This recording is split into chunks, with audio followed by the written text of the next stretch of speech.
Welcome to the deep dive. We're here to take that stack of sources you give us and really boil them down, get you those key insights fast, a real shortcut to being well informed. Today we're doing a really crucial deep dive, Pica in children. Now, this is a topic, it often brings up a lot of questions, a lot of genuine concern for parents, for caregivers. So our mission today, give you a clear roadmap. We want you to understand what Pica actually is, maybe why it happens, what are the risks involved, and maybe most importantly, what are some truly actionable strategies, things you can actually do to support a child. And this is all drawn straight from the expert guide you provided us. So let's get started. Okay, so when we talk about pica, it sounds like it's more than just a kid being curious, putting things in their mouth. What's the real distinction there? What makes it a disorder, like the source says? That's a really good place to start because, yeah, it does get misunderstood. The definition in our source is actually very specific.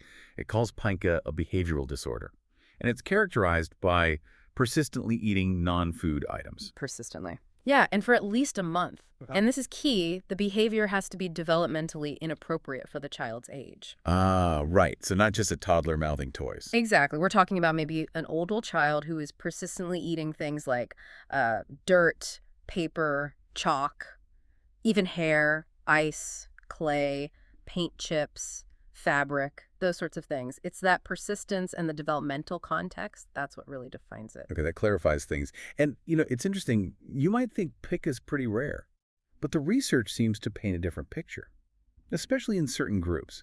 Can you shed a bit more light on that, the prevalence? It's true. It's not as uncommon as people might think.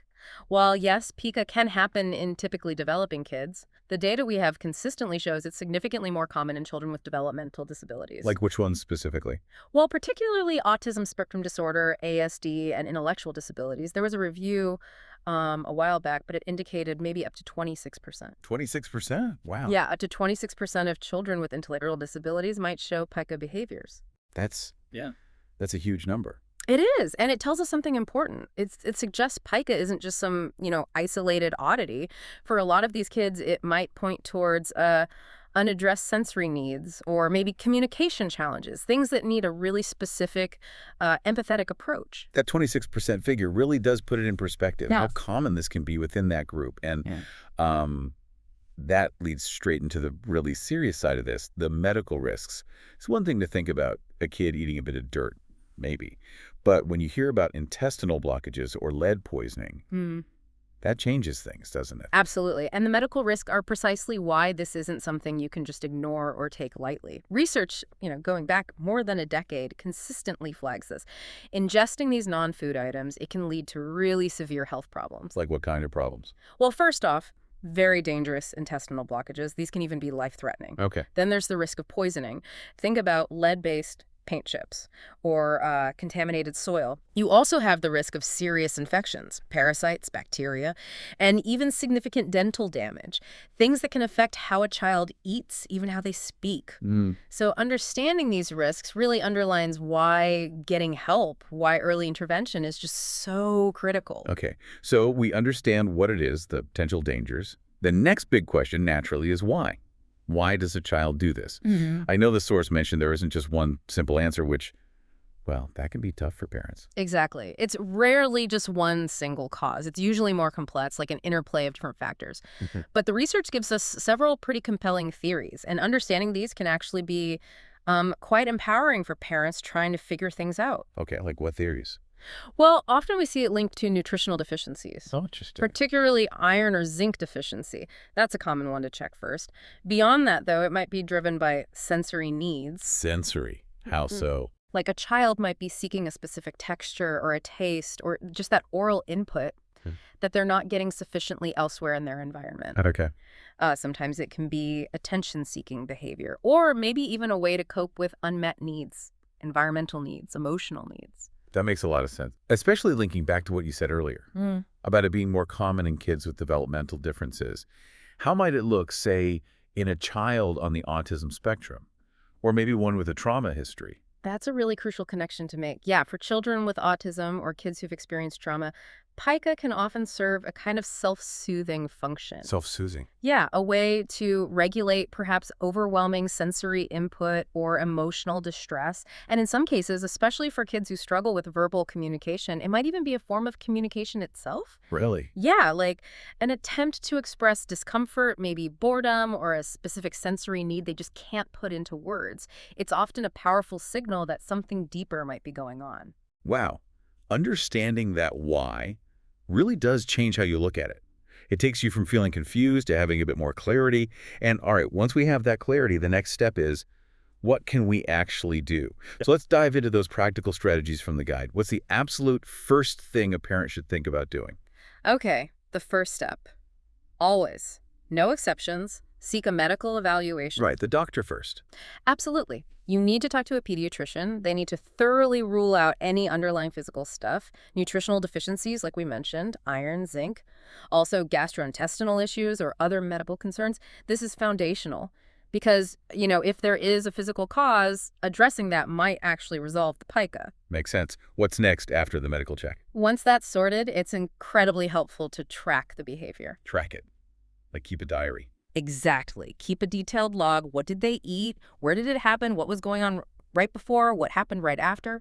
This data, it's gold. It helps you see patterns, identify triggers. It shows you the specific context when the pica happens, and that makes any interventions you try much, much more targeted and effective. Okay.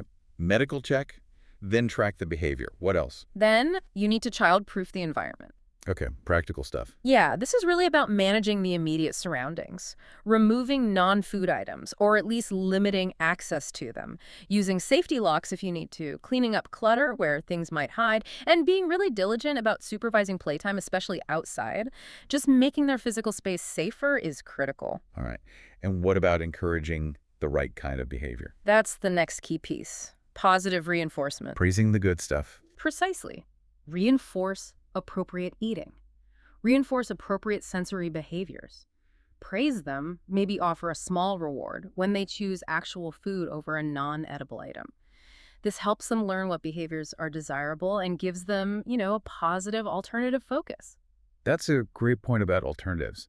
Because if a child is seeking sensory input, just saying no all the time probably won't fix the underlying need, right? So what are some safe ways to actually meet those sensory desires? You hit on a vital point. If it's sensory-driven, you have to provide an alternative. So step 5 is offering safe sensory substitutes. Okay, like what kind of things? Well, think about the texture they might be seeking. If it's crunchy, offer crunchy food like carrot sticks, maybe apple slices, celery. If it's more about oral input, needing to chew, there are safe, chewy toys designed specifically for that. Oral motor tools. Those chewy necklaces and things. Exactly. Or maybe supervised tactile play could help. Things like kinetic sand, Play-Doh, slime, under supervision, of course. The goal is to provide a safe, appropriate outlet for those sensory needs. Good ideas. What else is in the toolkit? Next up, use clear rules and redirects. Simple and direct. Yep. Teach and consistently reinforce a very simple rule. Something like, only food goes in your mouth. Keep it easy to understand. And then the moment you see an attempt to eat a non-food item, immediately redirect them. Guide them towards something appropriate, like a preferred toy, or maybe one of those safe snacks or chewies we just talked about. Consistency here is absolutely key. Okay, makes sense. Now, what about getting outside help, professional support? When should parents think about looking beyond these home strategies? Yeah, professional help is often really beneficial. So, step 7, collaborate with a therapist. Behavioral strategies can be highly effective, especially something called applied behavior analysis, or ABA. ABA, okay. How does that work for Pica? Well, ABA basically helps understand the why behind the behavior, what triggers it, what consequences maintain it, and then it focuses on teaching the child more appropriate ways, ways to communicate their needs or meet that underlying sensory need. And the research actually shows ABA has strong support for treating Pica. So working with a behavioral therapist who actually has experience with Pica, that's crucial. They can help develop a plan tailored specifically to your child, and they provide caregiver training too, which is really important support for the parents. That sounds really valuable. Is there a final step or consideration? Yes. The last one loops back to some of our earlier points. It's monitor for emotional or developmental triggers.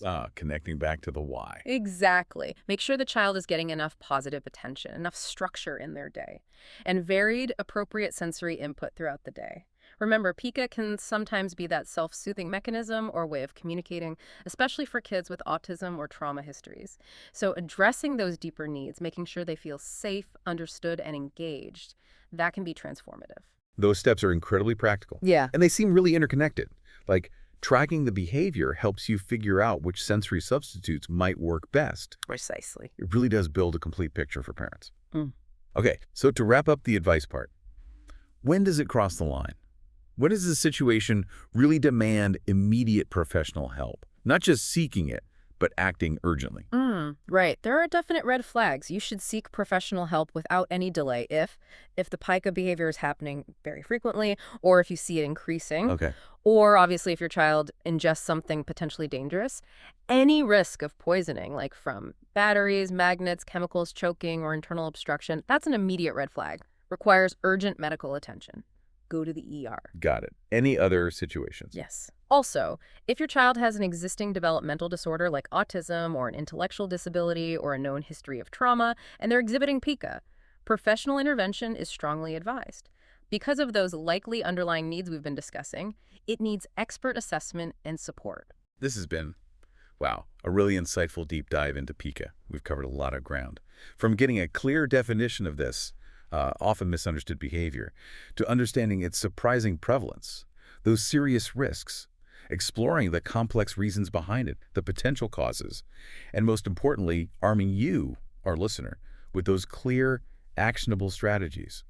It really feels like understanding Pica, the definitions, risks, causes, interventions, it can genuinely make a huge difference for the child's life and for the family's ability to cope and support them. Absolutely. And maybe, just as a final thought to leave with everyone, beyond just managing or stopping the behavior itself, it raises, I think, a really profound question for us to consider. What is the presence of pica actually telling us? What is it telling us about that child's deeper unmet needs? Are they physiological, like a nutrient deficiency? Are they sensory? Are they emotional? It challenges us, really, to think about how we can best support the whole child, not just the symptom. And that's a powerful thought to carry forward, I think.